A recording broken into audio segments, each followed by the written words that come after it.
Hi, y'all. I am back. This is actually an impromptu video because I was doing something else. And then I came across some stuff that I'd been working on. I was like, well, let me go ahead and just share this while I'm already on camera. So that's what I'm doing. So number one, thank you, Kareem, for suggesting that I put timestamps on my video. Okay, I started doing it and I love it. Like I'm in time stamping a whole bunch of my videos, child. So it was a whole story down there in the directions for some of these videos. Okay. All right. Let me see. Hold on a second. I am missing something. What is it?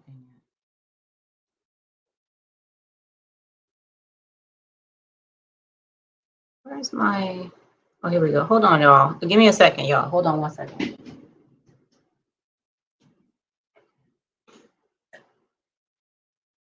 I'm coming. Hold on a second. I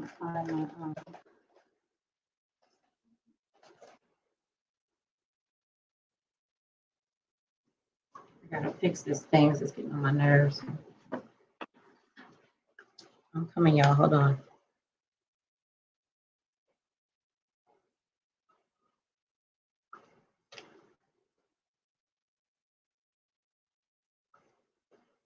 I'll be right there. 1 second.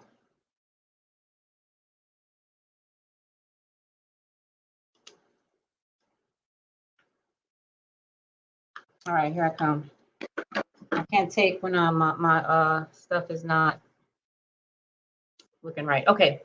Hello again. All right. So what we're going to talk about today is I want to show y'all 4 things.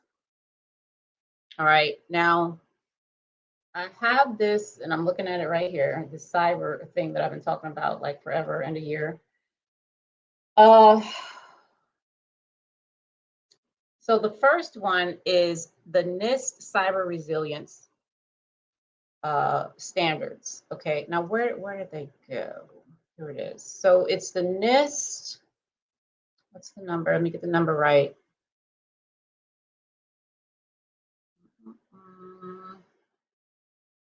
800-160.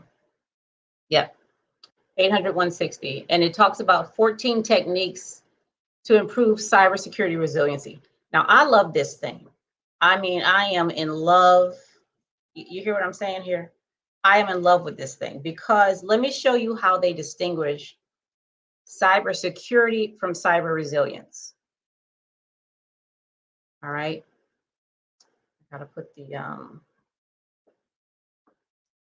let's see the definition right here.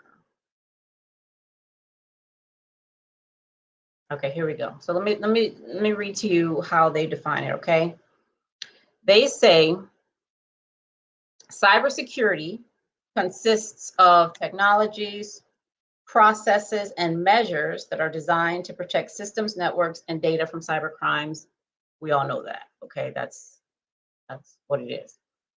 Now, listen to this. Cyber resilience helps businesses to recognize that hackers have the advantage of innovative tools, element of surprise, targets, and can be successful in their attempts.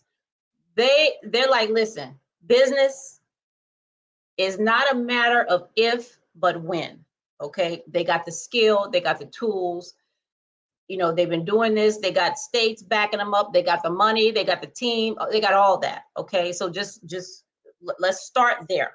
Okay, let's start there. This concept, it says, helps businesses prepare, prevent, respond, and successfully recover to the intended secure state. Now, that is not the attitude of businesses right now, okay? Because they still have the idea that we could put up enough, put enough locks on our doors and firewalls on our networks and all that to keep folks out. Okay, that's still the mindset. And cyber resilience is saying, a hurricane is a coming. All right, you ain't gonna hold it back. So now the question is, how are you gonna recover? okay? This is a cultural shift as the organization sees security as a full-time job and embedded security best practices in day-to-day operations, okay? In comparison with cybersecurity, cyber resilience requires the business to think differently and be more agile in handling attacks, okay? So, like, 100 videos ago, there was this guy, I forget his name, he was on LinkedIn though, right? But so, and he said that, like, we need to start acting and planning and going about our day as if they're in the network. They're like right now, they're in the network, like right now. Y'all remember when I told you that I asked my son, I was like, what would you do if there were, criminals in our house, but we just couldn't see them? We knew they were there. Like, what would we do? What would we do differently? Do you know what I mean? It's that kind of question. It's that kind of question that we have to ask. And we don't really ask that, okay? But it's an important question to ask. So these 3 places, so I wanted to tell you about the NIST, okay? Now these 3 places that I'm going to show you, I'm also in love with. they're awesome. Like, they're really, really, really, really nice. Okay. Now the first one, I'm going to go ahead and put it on the screen so you can see it, okay? The first one, and I love the names of them too. The names of them are awesome. Is the CyberPeace Institute. Isn't that amazing? Doesn't that make you just want to namaste or something? Okay. The CyberPeace Institute, a cyberspace at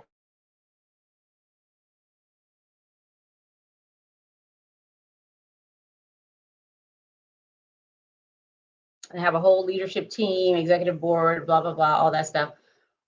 What we do, let's see what they do.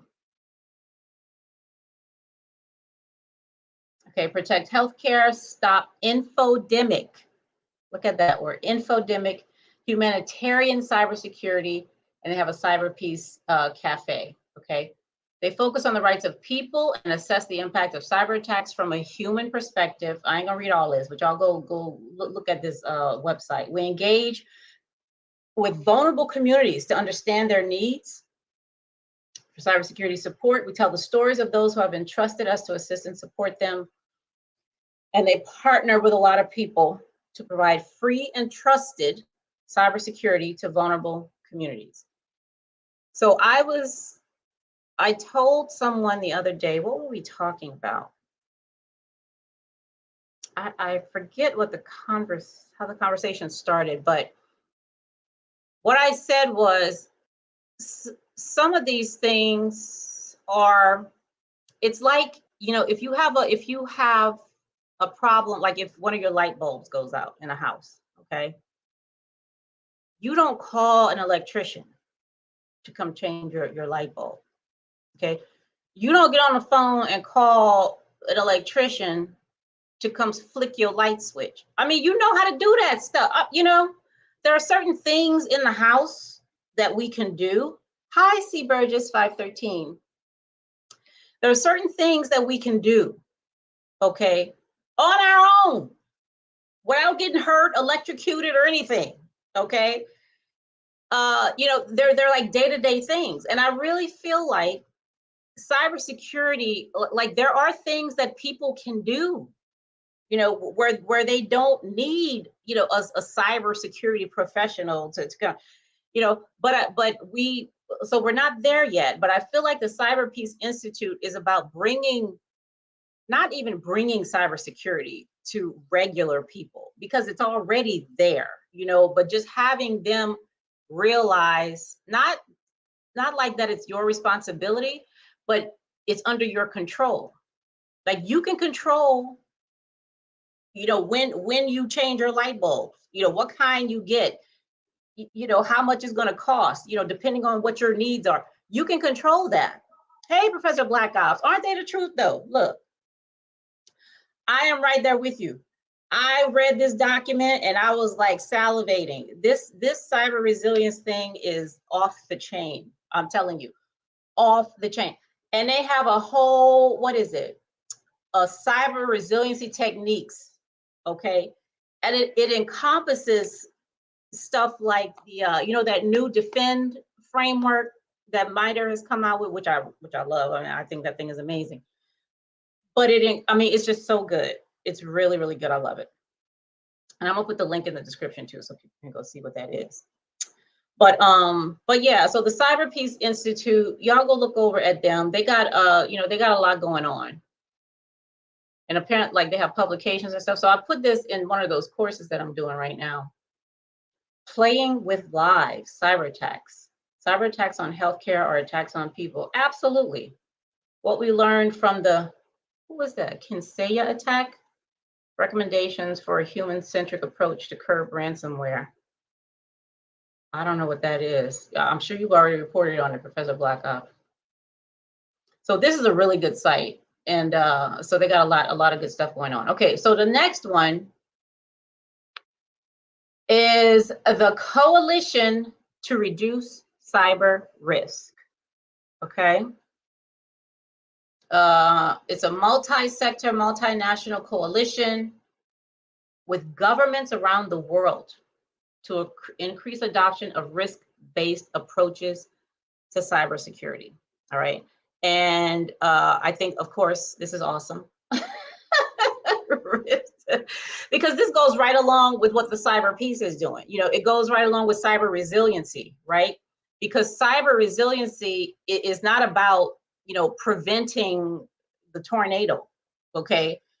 It's about assessing the risk, the risk of it hitting us, this time, and then the risk of the kind of damage that it can do, and then being, assessing that risk, coming up with some stuff, and then building your house. If you live in Tornado Valley or Alley, whatever they call that, Tornado Alley, something, where all the tornadoes go, okay? If you live, I'm from Houma, Louisiana, okay? My folks had to drive to Texas because of this hurricane that just came through. We know, growing up in Houma, I knew everything there was to know about hurricanes, all right? We're always looking out for them. Our houses down there are built up on like stilts, okay, because of the flooding. And, we wouldn't leave for every hurricane. I mean, it depends on how bad it was. But when they were bad, we knew, hey, you got to get the hell up out of here, okay? Because the risk of this one doing some major damage is very large, okay? So you got to go. You know what I mean? So it's not about stopping the hurricane, stopping the tornadoes, stopping the this, that. It's about being prepared, number one, because it's coming. And number two, being able to bounce back, not just bounce back, but bounce back stronger than you were before. Okay? That's what we're talking about with resilience. And everybody got to be involved for that. For crisis management, a crisis, everybody has to be involved for that. Okay? Which is why I love how NIST is talking about this. It's a day-to-day thing. It's not something that happened, a week before the auditors come. You see what I'm saying? It's not something that you jump on, the second, DOD come out with another, instruction or something like that. You know what I mean? It's not just talking to employees, when you're trying to punish them for plugging in stuff they're supposed to be plugging in. Okay. And no, I don't hear from you at no other time. Okay. Except when you sending me something telling me I done plugged something and I shouldn't have plugged in. Do you know what I mean? I mean, come on. All right, what's the next one? The next one is these folks right here, the Tech Accord. All right, so this is who are these people? Is this the one with the, like, CompTIA and all them people a part of it? Let me see. Yeah, it's how the Avengers had to sign an accord? That's what this right here is. It's the Tech Accord. Here, look, right there. I just missed it. Okay. This is a video about it, protecting users and customers everywhere. Here you go. Here's the accord. We will protect all of our users and customers everywhere, oppose cyber attacks on innocent citizens and enterprises from anywhere, help empower users, customers, and developers to strengthen cybersecurity protection. We will partner with each other and with like-minded groups to enhance cybersecurity. So the people that are part of this accord, I'm sure Captain America is on here. So, okay, look at all these people, all these businesses that have signed this accord. Okay, Tornado Alley, you're right. There you go, C. Burgess. Thank you. Who y'all know on here? Cisco, Cloudflare. Who else I know on here? Dell, DocuSign. Who else? They would have got a lot of people from the last time. FireEye is on here. Facebook. Okay. GitHub. They got a lot. They have a lot more people on here than the last time I looked at it. HP, Hitachi, LinkedIn. Okay. Wow. Look at this. So all these people have signed that accord. Tenable is on here too.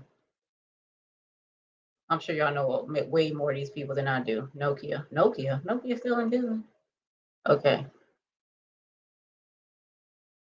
All right. So this is the accord. Okay. IoT security. They talk about that for manufacturer signatory insights. That looks interesting. Cybersecurity requirements. Okay. So y'all go to this website too. I'm gonna put the link down there so y'all can see that as well. Okay. All right. So those are the three websites that I wanted to show you. Again, the Tech Accord. I don't know if you have to be a business or something to be a signatory, but probably, because that's all I see on here. But go ahead and look at that. Then we have the Coalition to Reduce Cyber Risk, which I love, because cyber risk and cyber resiliency go hand in hand. All right. And then the Institute for the CyberPeace Institute.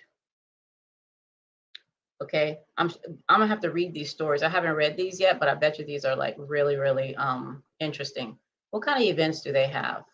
Let's see. International Cybersecurity Forum, September 7th. Okay, what else? CyberPeace Institute, Cyber Incident Tracer, CyberPeace Builders. Now y'all can also go to YouTube. All of these people, they have videos on YouTube, like they have a YouTube channel, so you can see more about what they're doing and what they're talking about and all that. Okay. All right. Let me stop sharing if I can get my mouse.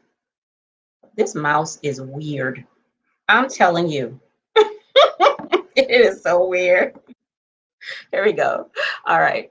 All right, y'all. That's all I wanted to bring. I told you this was a very impromptu video, but I hope that's helpful, and you go to those sites and find whatever stuff you may need. So I will be back here next time. Thank you so much for being here. I appreciate it. If you are not subscribed to the channel, please go ahead and do so.